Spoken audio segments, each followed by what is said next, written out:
CAA का असर दिखने में वक्त है, लेकिन इस वक्त इसके नाम पर देश में राजनीतिक माहौल गर्म हो गया है। पहले दो अलग अलग तस्वीरें देख लीजिए।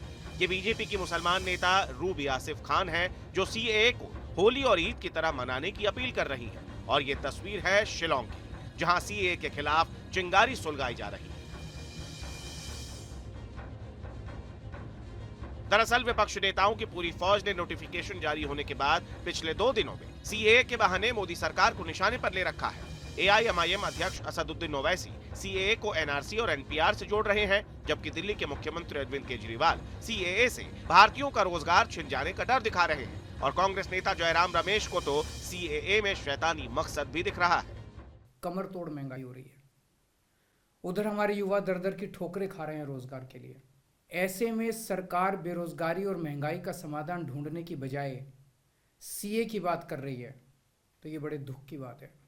4 साल 3 महीने क्यों लगाए, और अब जब 1 महीना बाकी है आप इसको लागू रूल की घोषणा कर रहे हैं। एक ही मकसद है, एक ही मकसद, शैतानी मकसद है, मैं कहूँगा एक ही मकसद है। ये चाणक्य की बुद्धि में यही है। विपक्ष के इन हमलों का बीजेपी ने भी आक्रामक तरीके से जवाब दिया है। बीजेपी नेता कह रहे हैं सीएए का विरोध करने वाले सांप्रदायिक उन्माद फैला रहे हैं। सीएए के नाम पर सांप्रदायिक उन्माद फैलाने वालों से मैं एक ही बात कहना चाहूंगा, कृपया करके झूठ का व्यापार करना बंद करें। सीए से किसी को दिक्कत नहीं होनी चाहिए। सीए किसी की नागरिकता नहीं लेती।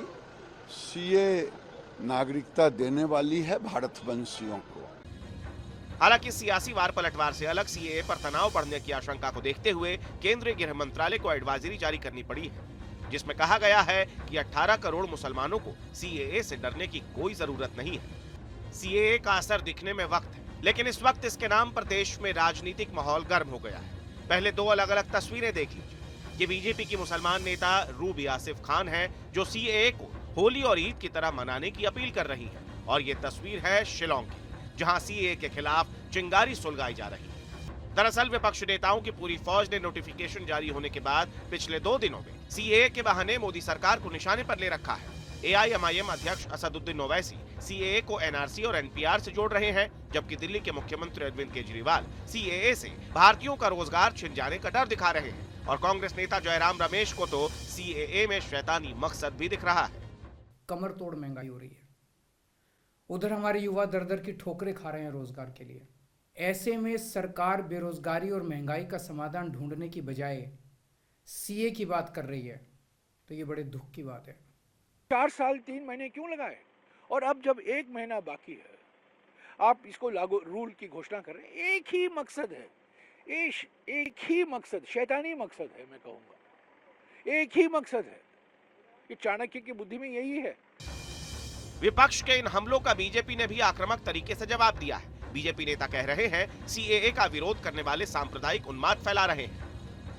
सीएए के नाम पर सांप्रदायिक उन्माद फैलाने वालों से मैं एक ही बात कहना चाहूंगा, कृपया करके झूठ का व्यापार करना बंद करें।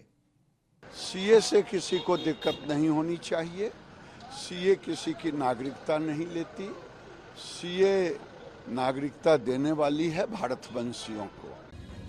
हालांकि सियासी वार पलटवार से अलग सीएए पर तनाव बढ़ने की आशंका को देखते हुए केंद्रीय गृह मंत्रालय को एडवाइजरी जारी करनी पड़ी है, जिसमें कहा गया है कि 18 करोड़ मुसलमानों को सीएए से डरने की कोई जरूरत नहीं है।